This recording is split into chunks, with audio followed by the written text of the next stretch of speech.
नमस्कार दोस्तों, welcome to Byju's government exam prep. दोस्तों, आज हम लोग डेली करंट अफेयर में चर्चा करेंगे 3 नवंबर 2020 के विभिन्न समाचार पत्रों में से, जो कि आपके एग्जामिनेशन पॉइंट ऑफ व्यू से बहुत ही मददगार सिद्ध होगा, जिसमें SSC, Delhi police, Bihar SI, NTPC, RRB, लगभग सभी परीक्षाओं में यह मदद करेगा। तो आइए एक एक करके चर्चा करते हैं।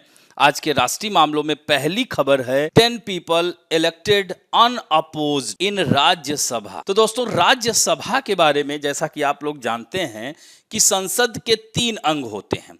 आर्टिकल 79 में एक पार्लियामेंट होगी जिसके 3 अंग होते हैं। वह 3 कौन कौन से हैं? प्रेसिडेंट आर्टिकल 52 में, अपर हाउस जिसे राज्यसभा कहते हैं आर्टिकल 80 एंड आर्टिकल 81 में लोकसभा, जिसमें राज्यसभा की चर्चा की जा रही है।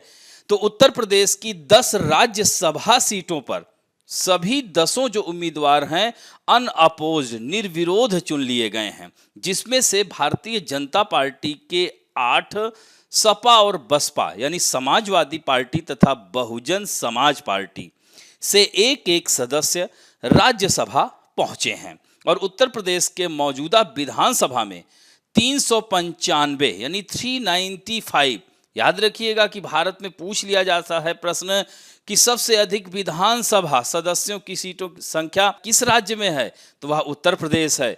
403 विधायक हैं टोटल, 403 एमएलए, जिसमें से 395 वर्तमान में हैं, क्योंकि 8 सीटें खाली हैं, जिनमें 7 पर बाई इलेक्शन हो रहे हैं। 3 प्रकार के इलेक्शन होते हैं।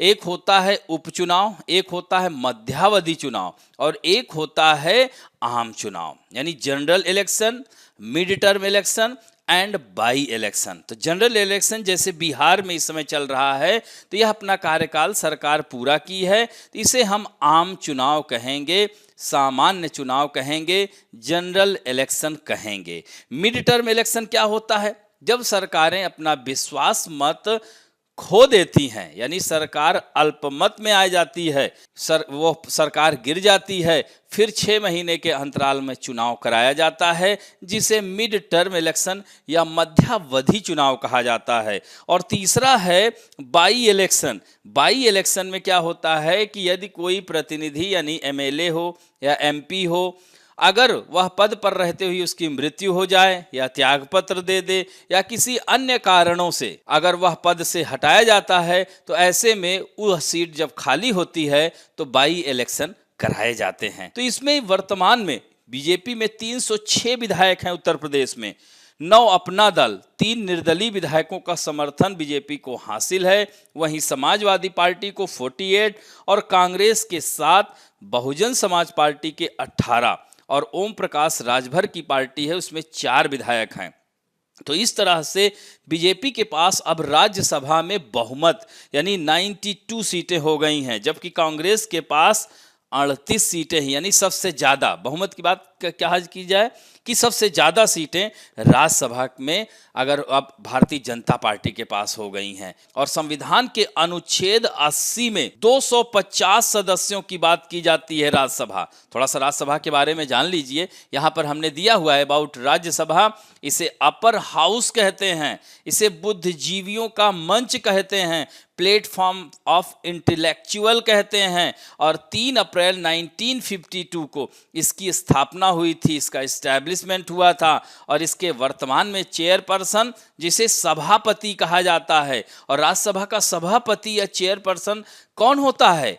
भारत का उपराष्ट्रपति। वह ध्यान रखिएगा कि जब वोटिंग कास्टिंग वोट की बात आती है तो उपराष्ट्रपति वोट दे सकता है, जबकि वह राज्यसभा का सदस्य नहीं होता है। इसी तरह से डिप्टी चेयरमैन, चेयरमैन की अनुपस्थिति में डिप्टी चेयरमैन और उपसभापति भी होता है।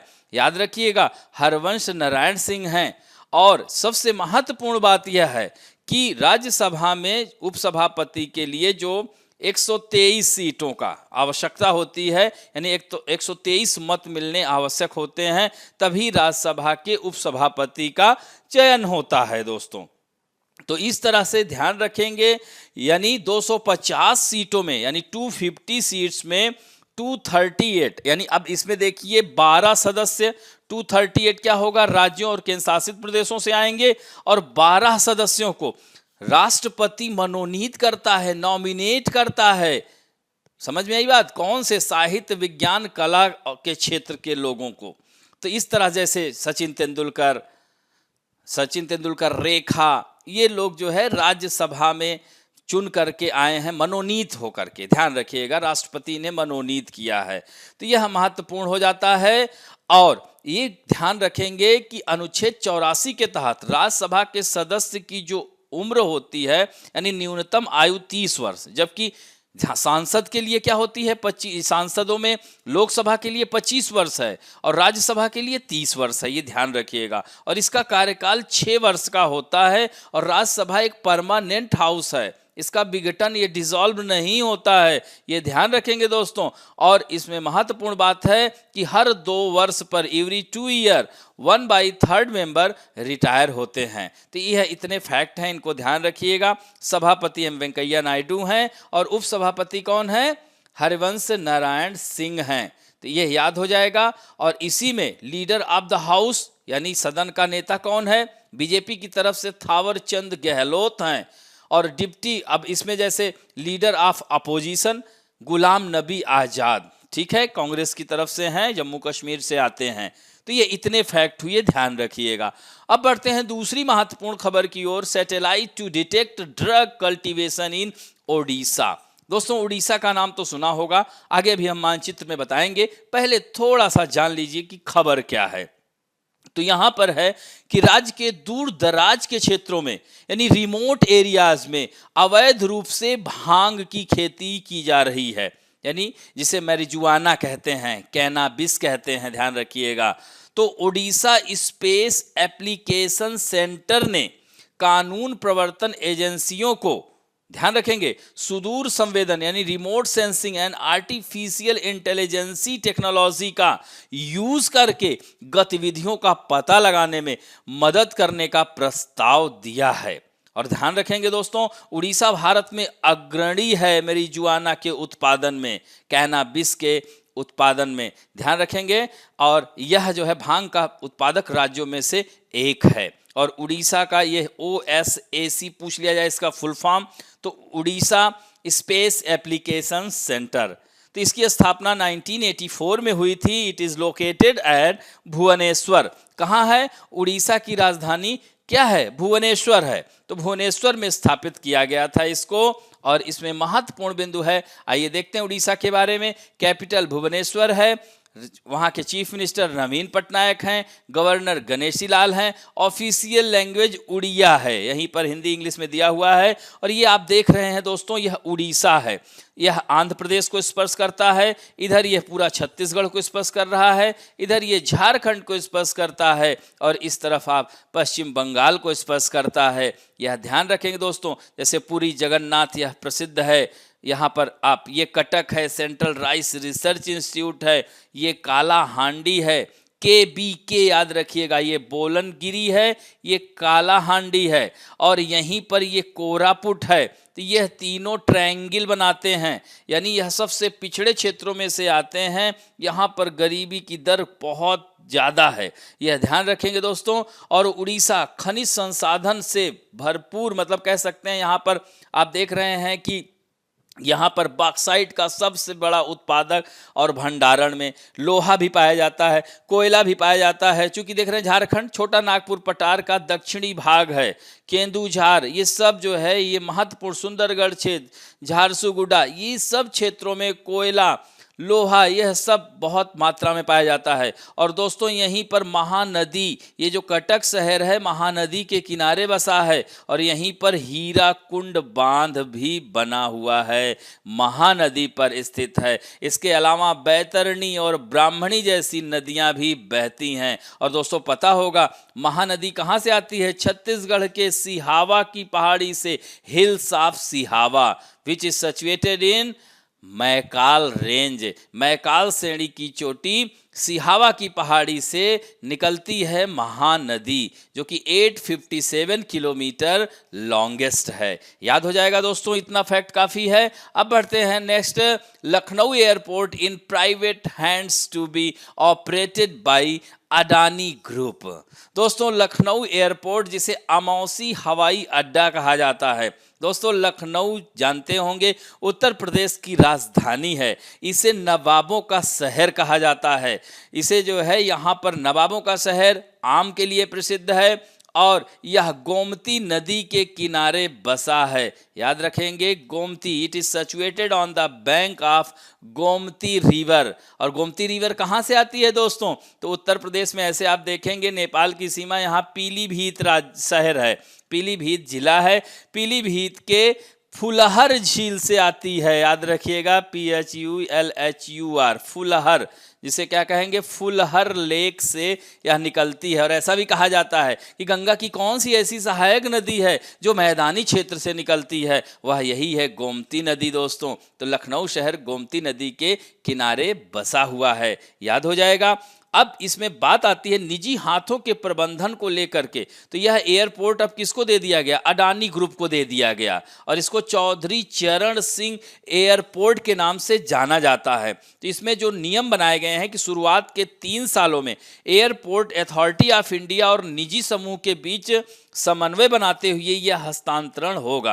यानी this transfer will take place in the initial 3 years, coordination between Airport Authority of India and private group. Lucknow airport की अगर बात करें तो यह पहले साल एयरपोर्ट अथॉरिटी ऑफ इंडिया के डायरेक्टर के साथ में एयरपोर्ट अथॉरिटी ऑफ इंडिया के सीनियर एग्जीक्यूटिव और अडानी समूह का प्रबंधन रहेगा। और इस प्रबंधन में प्रशासन से लेकर यानी एडमिनिस्ट्रेटिव से लेकर के जितने भी फाइनेंशियल इश्यूज हैं या फाइनेंशियल मैटर्स हैं, उन सब को कौन देखेगा? अडानी समूह। यानी अगले 50 वर्ष के लिए इसको लिया गया है, याद रखेंगे दोस्तों। और थोड़ा सा लखनऊ एयरपोर्ट के बारे में जान लीजिए। यह Lucknow airport was built in 1986, यानी इसका जो निर्माण किया गया था 1986 में। इसे अमौसी एयरपोर्ट भी कहते हैं। In 2008 this airport was renamed as Chaudhary Charan Singh. इनका नाम तो सुना होगा दोस्तों। ये ऐसे प्रधानमंत्री थे जो कि संसद का मुख कभी नहीं देखे, किसान नेता थे और भारत के प्रधानमंत्री रहे हैं, यह ध्यान रखिएगा दोस्तों। तो यह महत्वपूर्ण हो जाता है और यह हर साल लगभग 50 लाख से अधिक यात्री से यात्रा करते हैं। तो यह महत्वपूर्ण है। ये अडानी एयरपोर्ट देख लीजिए, अब नाम हो गया। अगला है mission Sagar 2, handing over food aid to Sudan by INS Airavat. तो भारत सरकार प्राकृतिक आपदाओं, देखिए भारत आज वैश्विक परिदृश्य में खासकर कोरोना काल में एक अहम लीडर के रूप में भूमिका निभा रहा है। आज WHO इतनी सराहना कर रहा है, विश्व के विकसित देश भारत के साथ कदम से कदम मिलाकर के आगे चल रहे हैं। ऐसे में एक कड़ी को और जोड़ते हुए भारत ने अफ्रीका महाद्वीप के देश सूडान, जिसकी राजधानी खार्तूम है, साउथ सूडान जिसकी राजधानी जूबा है, और जिबूती जिसकी राजधानी जिबूती सिटी है, और इरिट्रिया जिसकी राजधानी अस्मारा है। तो यहीं पर केप ऑफ हॉर्न में देखोगे तो इरिट्रिया, जिबूती, यहीं बीच में सूडान है। सूडान की राजधानी खार्तूम में ही नील नदी और सफ़ेद नील, नीली नील मिलती हैं तो नील नदी कहलाती हैं और वो जाकर के भूमध्य सागर में गिर जाती हैं। याद हो जाएगा प्यारे दोस्तों। अब जो है तो ये भारत का जो मिशन सागर 2 के तहत Indian naval ship Airavat will deliver food aid to Sudan. यानी कि अब देखिए सूडान इतने देशों में देगा और इसकी पहली खेप सूडान के लोगों के लिए खाद्यान्न सहायता लेकर चली गई। तो इसमें सीधे से प्रश्न आ जाएगा कि इसका नाम क्या है, तो आपको सीधे बताना है INS ऐरावत। याद हो जाएगा। अब बढ़ते हैं अंतर्राष्ट्रीय मामलों में दोस्तों। 7 people killed in terrorist attack in Vienna. दोस्तों वियना का नाम तो सुना होगा। यह एक देश है, लैंड लॉक्ड देश ऑस्ट्रिया। ऑस्ट्रिया की कैपिटल वियना है, which is situated on the bank of Danube river. तो दोस्तों ये it is land locked country. Alps mountain यहाँ पाया जाता है। ऑस्ट्रिया की राजधानी वियना में घातक राइफल से लैस आतंकवादियों ने सोमवार की रात 6 जगहों पर हमला किया है और स्थानीय मीडिया ने अभी तक बताया है कि 7 लोगों की मृत्यु हो चुकी है और जवाबी हमले में दिया एक व्यक्ति मारा गया है, वो भी संदिग्ध है। और पहला हमला स्थानीय समयानुसार रात करीब 8 बजे सिनेगॉग के पास हुआ। ऑस्ट्रिया के चांसलर, यह भी ध्यान रखिएगा, सेबेस्टियन कुर्ज हैं, युवा हैं, ने कहा कि हम अपने देश में कठिन वक्त का सामना कर रहे हैं, लेकिन इस समस्याओं से हम बहुत जल्दी उबर जाएंगे और आतंकवादियों को बख्शा नहीं जाएगा। तो इस तरह से याद रखेंगे, यह खबर है। सीधे पूछ लेगा हाल ही में किस यूरोपियन कंट्री में आतंकवादी हमला हुआ है। दोस्तों इसकी कैपिटल है वियना, इसकी करेंसी है यूरो और चांसलर हैं सेबेस्टियन कुर्ज और प्रेसिडेंट हैं अलेक्जेंडर वैन डर बेलन। ध्यान रखेंगे दोस्तों, यहां पर हिंदी में दिया हुआ है और यह मध्य यूरोप में स्थित एक, बताया ना, लैंडलॉक्ड कंट्री है, डैन्यूब नदी के किनारे बसा है, ज्यादातर हिस्सा आल्प्स पर्वत से ढका हुआ है और यहाँ की ऑफिशियल लैंग्वेज ही जर्मन है। और ये जो है हाइड्रो इलेक्ट्रिक पावर, यानी यहाँ पर जल विद्युत के प्रचुर संसाधन, यानी जल विद्युत इसमें प्रधान है। खनिज तेल यहाँ पाया जाता है दोस्तों, यहाँ नमक, ग्रेफाइट, मैग्नेसाइट, इन सब की पर्याप्त मात्रा में पाया जाता है। इवन मैग्नेसाइट और ग्रेफाइट के उत्पादन में ऑस्ट्रेलिया का संसार में क्रमशः दूसरा एंड चौथा स्थान है। तो ये फैक्ट है दोस्तों, इन्हें याद रखिएगा। जैसे ग्रेफाइट में भारत में सबसे ज्यादा उड़ीसा में होता है। अब इसी में मानचित्र में आइए देखते हैं, जैसे यहाँ पर आप देख रहे हैं ऑस्ट्रिया है, इसका मैपिंग भी करते चलिए। इसकी राजधानी ये वियना है। अब देख रहे हैं ना कौन कौन से दो देश इसको स्पर्श कर रहे हैं, क्योंकि चर्चा में है, पूछा जा सकता है। तो हंगरी देश है, इसकी राजधानी बुडापेस्ट। यहाँ के शीतोष्णकटिबंधीय घास के मैदान को पुस्ताज कहा जाता है। याद रखेंगे दोस्तों, पुस्ताज, ध्यान रखेंगे, पुस्ताज कहा जाता है। जैसे प्रेयरी सुना होगा, स्टेपी सुना होगा, तो यहाँ पर पुस्ताज कहते हैं। और ये स्लोवाकिया है, इसकी कैपिटल है ब्राटिस्लावा। यह चेक रिपब्लिक है, देखो ये भी स्पर्श कर रहा है, इसकी कैपिटल प्राग है। लेंचेस्टीन भी थोड़ा सा टच करता है, लेंचेस्टीन की राजधानी वादुज है। याद रखेंगे दोस्तों, वादुज। लेंचेस्टीन भी बहुत ही छोटा सुंदर सा देश है। वादुज राजधानी है। स्विट्जरलैंड जिसकी राजधानी बर्न है। इटली, ये तो जानते ही हैं, और इटली यह देख रहे हैं ना, इसको स्पर्श कर रहा है। इटली में पो नदी बहती है, जिसे भारत की गंगा कहा जाता है। याद हो जाएगा दोस्तों। और इसी तरह से यह देख रहे हैं ना, ये स्लोवेनिया भी, लुजुब्जेना इसकी राजधानी है, ये भी स्पर्श कर रहा है। तो 1 2 3 4 5 6 7, और लेंचेस्टीन को भी थोड़ा सा टच दिखाता है, लेकिन इसमें मानचित्र में नहीं दिख रहा है, ये ध्यान रखेंगे। और भी इर्द गिर्द देश हैं, जैसे यूक्रेन है, माल्डोवा है, यूक्रेन की कैपिटल कीव है। ऐसे ही याद किया करिए, कैपिटल कभी भी एक दिन बैठकर मत याद करिए, ऐसे ही न्यूज़ पढ़िए आप। न्यूज़ में हम देखते हैं ना, पर डे कम से कम 5-10 राजधानियों के नाम तो हम चर्चा कर ही देते हैं। ऐसे करेंगे तो धीरे धीरे आपकी आदत पड़ जाएगी। जैसे देख रहे हैं ना, पोलैंड की राजधानी वार्सा है, जर्मनी की बर्लिन है, बुल्गारिया की सोफिया है, सर्बिया की बेलग्रेड है। इस तरह से याद हो जाएगा। बोस्निया हर्जेगोविना, इसकी सेराजेवो है। मॉन्टीनेग्रो की पोड्रोजिया है, याद हो जाएगा। रोमानिया की बुखारेस्ट है। ये सब देश हैं। अब बढ़ते हैं नेक्स्ट खबर की ओर। ट्रैफिक कॉप्स ऑफ स्पेस, यानी देखिए एकदम सीधे याद रखिएगा, स्काईलार्क क्या है? उपग्रह तारामंडल है, यानी यह पहला समर्पित उपग्रह तारामंडल होगा जो अंतरिक्ष में स्थिति का प्रबंधन, यानी skylark would be the first dedicated satellite constellation looking at managing the situation in space such as congestion, threats of collision and addressing space traffic management। यानी इसका मतलब क्या हुआ? प्रबंधन, भीड़ भाड़, टकराने के खतरे, अंतरिक्ष यातायात प्रबंधन को यह संबोधित करने वाला होगा यह स्काईलार्क। तो नॉर्थ अर्थ एंड स्पेस कनाडाई कंपनी अपने स्काईलार्क उपग्रह तारामंडल के माध्यम से सुरक्षित और स्थायी समाधान प्रदान करने की योजना बना रहा है। 12 उपग्रहों का नक्षत्र, सक्रिय और निष्क्रिय उपग्रहों, मलबे सहित अंतरिक्ष वस्तुओं की निगरानी, क्योंकि अंतरिक्ष में भी बहुत सारी वस्तुएं टकराए ना, इन सब चीजों को देखने के लिए स्काईलार्क को बनाया गया है। उपग्रह तारामंडल है और पहले 3 उपग्रह 2022 के मध्य तक और शेष 2024 तक लॉन्च करने की योजना है। तो सीधे आपसे पूछ लेगा स्काईलार्क क्या है, तो इसको बता देंगे दोस्तों, उपग्रह तारामंडल है। ठीक है, अब बढ़ते हैं राष्ट्रीय अंतर्राष्ट्रीय प्रमुख व्यक्तित्व में। यह है प्रियंका राधा कृष्णन, यह केरल की हैं। ध्यान रखेंगे दोस्तों, प्रियंका राधा कृष्णन को न्यूजीलैंड की मंत्री बनी हैं, जो इस पद पर काबिज होने वाली पहली भारतीय मूल की नागरिक हैं। न्यूजीलैंड की प्रधानमंत्री अभी दोबारा वह वापसी की हैं, जैसिंडा अर्डर्न, इनकी चर्चा मैं कर चुका हूं दोस्तों। तो अपने मंत्रिमंडल में 5 नए मंत्रियों को शामिल किया, जिसमें प्रियंका को भी शामिल किया गया है। तो Priyanka was born in Chennai. Chennai कहाँ है दोस्तों? तमिलनाडु की कैपिटल है, तो चेन्नई पोर्ट भी है, कल बताया था। तो चेन्नई में पैदा हुई थी, लेकिन इनका परिवार केरल के पारावूर में है।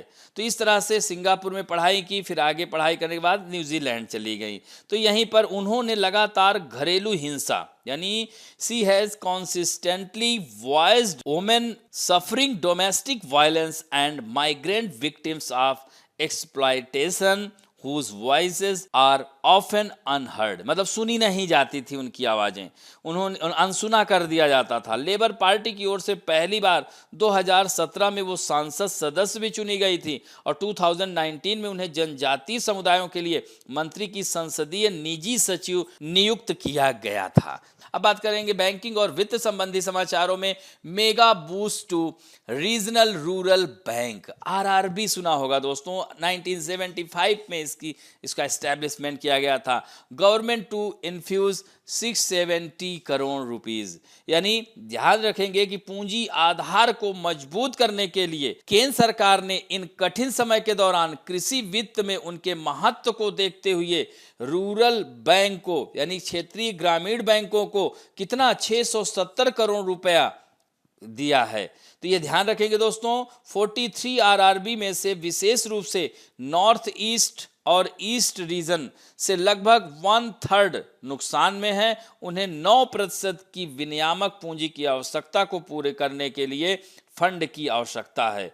तो आरआरबी के पुनर्पूंजीकरण के लिए, यानी कह सकते हैं रिकैपिटलाइजेशन, पुनर्पूंजीकरण की वर्तमान योजना के अनुसार इन बैंकों को केंद्र संबंधित राज्य सरकारों और प्रायोजक बैंकों द्वारा क्रमशः, देख रहे हैं ना, 50% यानी 15, यहाँ पर 35 यानी 50, 15, 35 के अनुपात में पूंजी सहायता प्रदान की जाएगी, यानी सेंट्रल, संबंधित राज्य और प्रायोजक बैंक। तो यानी सेंट्रल 50%, 15% राज्य, 35% प्रायोजक बैंक द्वारा, ताकि वे पूंजी की नियामक आवश्यकता को भर सकें और जोखिम भारित संपत्ति अनुपात को 9% करने के लिए, ये ध्यान रखेंगे।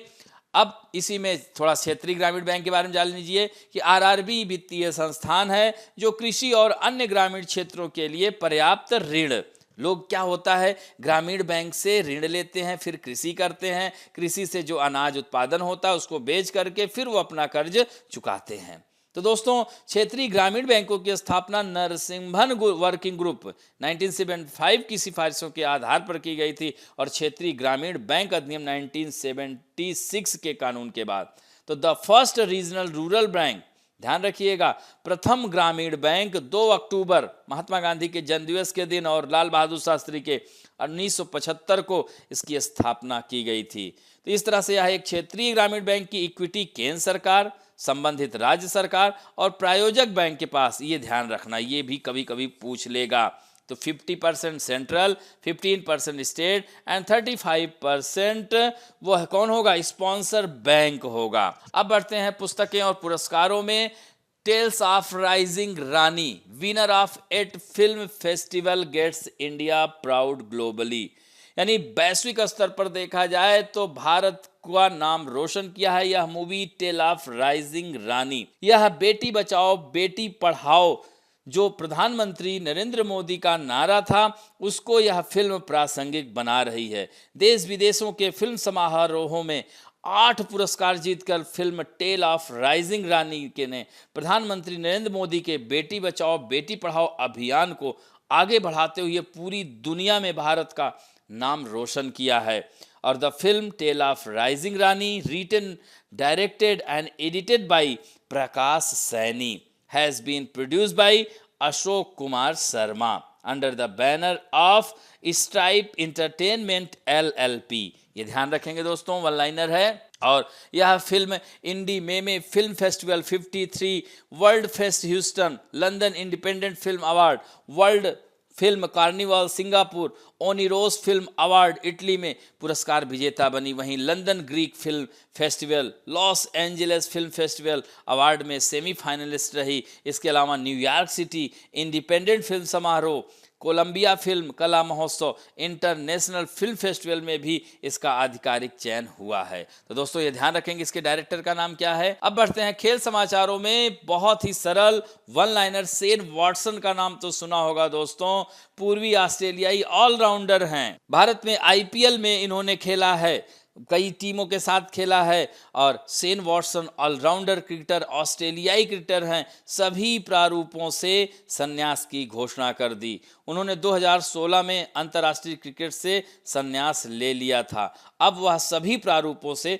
संन्यास लेंगे। Retire from international cricket in 2016। ये ध्यान रखेंगे दोस्तों। अब बढ़ते हैं नेक्स्ट टॉपिक की ओर। Let us talk about some important fact. आज दोस्तों हम इंटरनेशनल एयरपोर्ट के बारे में चर्चा करेंगे। मेजर इंटरनेशनल एयरपोर्ट, यानी ये भी पूछ लेता है, सीधे पूछ लेगा आप लोगों की, चौधरी चरण सिंह इंटरनेशनल एयरपोर्ट किस राज्य में अवस्थित है, सीधे आपसे प्रश्न आ जाएगा। तो वन लाइनर है, इसे ध्यान रखिएगा दोस्तों, आपके आगामी परीक्षाओं के लिए बहुत ज्यादा मददगार साबित हो सकता है। पहला है गुरु रामदास जी अंतरराष्ट्रीय एयरपोर्ट। यह कहाँ है? पंजाब में है, अमृतसर में। ये भी ध्यान रखिएगा। सरदार वल्लभ भाई पटेल इंटरनेशनल, जैसा कि सरदार वल्लभ भाई पटेल जी कहाँ से थे? तो गुजरात। यह अहमदाबाद वाले को कहते हैं। कोचीन इंटरनेशनल एयरपोर्ट, कोचीन अंतर्राष्ट्रीय, यह केरल में है। नेताजी सुभाष चंद्र बोस नाम आएगा तो सीधे सीधे वेस्ट बंगाल। पॉपुलर गोपीनाथ बारदोलाई इंटरनेशनल, सीधे असम का तुरंत टिक मारना। बारदोलाई साहब वहां पर बहुत बड़ा नाम है असम का। और दाबोलिम एयरपोर्ट गोवा।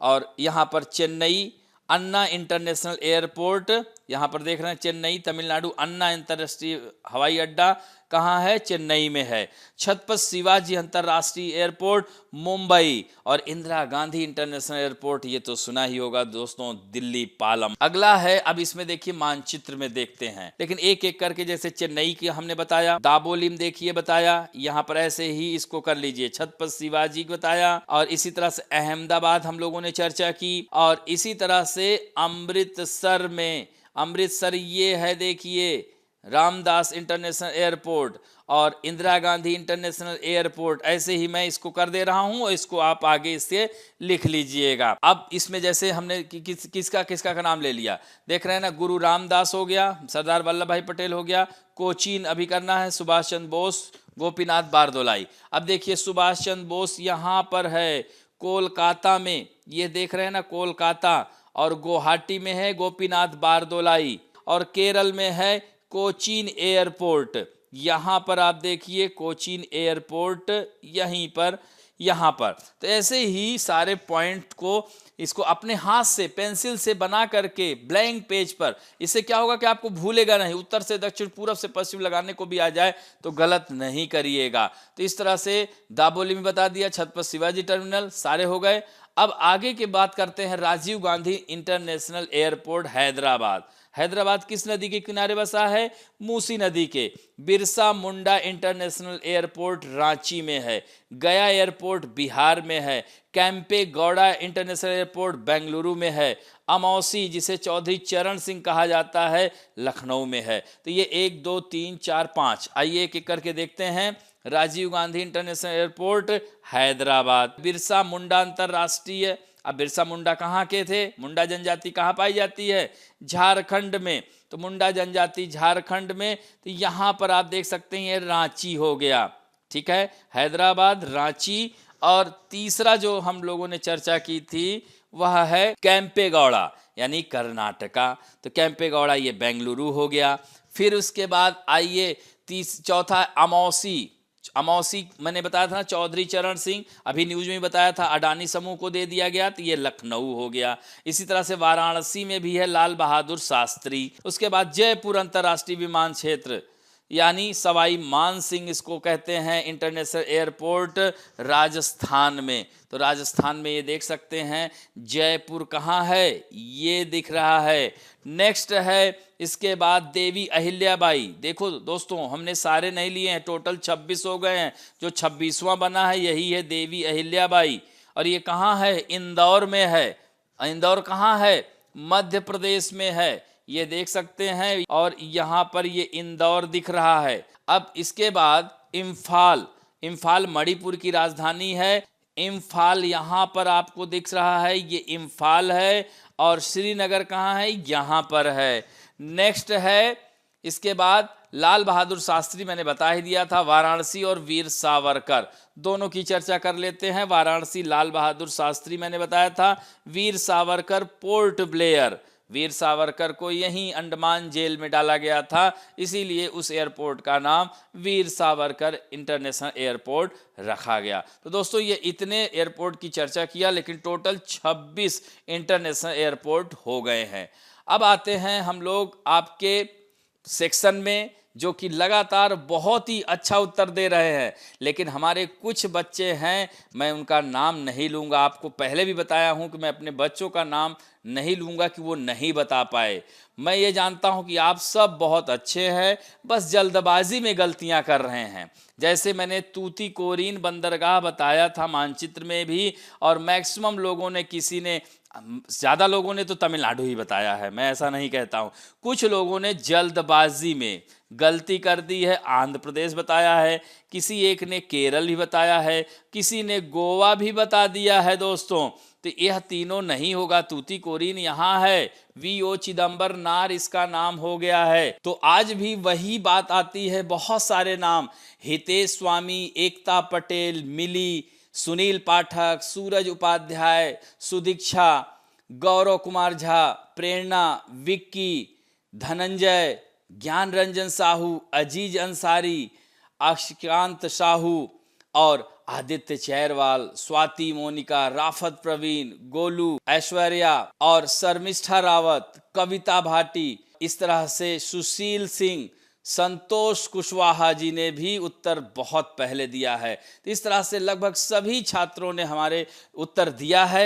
1 2 3 4 लोगों ने गलतियां की हैं, समझ लीजिएगा मैंने किसको कहा, मैं नाम नहीं लूंगा, ध्यान रखेंगे दोस्तों। अब आइए हम लोग पहले क्वेश्चन की ओर बढ़ते हैं। राज्यसभा की सदस्यता के लिए न्यूनतम आयु कितने वर्ष की गई है, 25 वर्ष, 28 या 30 या 35? How many year has been fixed for the membership of Rajya Sabha, या इसे ही अपर हाउस कहते हैं दोस्तों।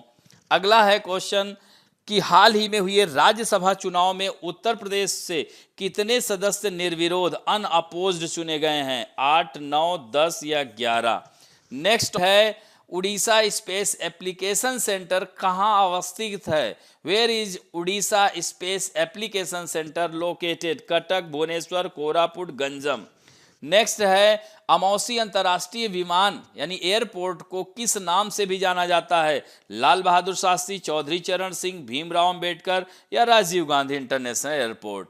अगला है भारतीय नौसेना जहाज INS ऐरावत किस देश को खाद्यान्न सहायता के लिए गया है, मेडागास्कर, सूडान, बोत्सवाना या नामीबिया? दोस्तों ये चारों देश अफ्रीका महाद्वीप के हैं। मेडागास्कर की राजधानी एंतानारावियो है, सूडान की खार्तून है, बोत्सवाना की गैब्रोने है और नामीबिया की विंडहोक है कैपिटल। नेक्स्ट है हाल ही में किस यूरोपीय देश में आतंकवादी हमला हुआ है, तो हंगरी जिसकी राजधानी बुडापेस्ट है, ऑस्ट्रिया वियना, इटली एथेंस। इन चारों में से, ये तो पता ही होगा, इन चारों में से ही एक देश है जहां पर हुआ है हमला। अगला है स्काई लार्क क्या है, यह एक सॉफ्टवेयर है या मीटेरियाइट्स है या सैटेलाइट कंस्टेलेशंस है, उपग्रह तारामंडल है या कोई कंपनी है? तो आपको इन चारों में से बताना है। नेक्स्ट है प्रियंका राधाकृष्णन किस देश की मंत्री बनने वाली भारतीय मूल की पहली नागरिक, यहां पे इसको काट दीजिएगा प्लीज, पहली नागरिक बनी, यानी Priyanka Radhakrishnan became the first citizen of Indian origin to become the minister of with which country, किस देश की, ऑस्ट्रेलिया, न्यूजीलैंड, हंगरी या इस्टोनिया? ध्यान रखेंगे दोस्तों। नेक्स्ट है ऑलराउंडर शेन वॉटसन किस देश के क्रिकेटर हैं? ऑस्ट्रेलिया, न्यूजीलैंड, साउथ अफ्रीका या इंग्लैंड? नेक्स्ट है राजीव गांधी इंटरनेशनल एयरपोर्ट किस राज्य में स्थित है? आंध्र प्रदेश, लखनऊ उत्तर प्रदेश, पटना या कलकत्ता पश्चिम बंगाल? बताइए इसमें से। तो इस तरह से इन 10 प्रश्न के उत्तर पहले पढ़ा करिए, फिर उत्तर दिया करिए। इन्हीं सिर्फ हम इसी जो हम खबरें बताते हैं उन्हीं में से ही प्रश्नों को लेते हैं, तो इसलिए आप लोग जल्दबाजी में प्लीज़ आंसर नहीं गलत करें। इसी तरह से आप एग्ज़ाम में भी जल्दबाजी में ह्यूमन एरर कर देते हैं, इसी का तो ध्यान देना है आप लोगों को, ये ध्यान रखना है दोस्तों कि इन प्रश्नों को गलत नहीं करना है। आशा करता हूं कि आज का वीडियो आप लोगों को अच्छा लगा होगा, और दोस्तों अच्छा लगे तो लाइक शेयर और सब्सक्राइब करना ना भूलें। थैंक यू दोस्तों।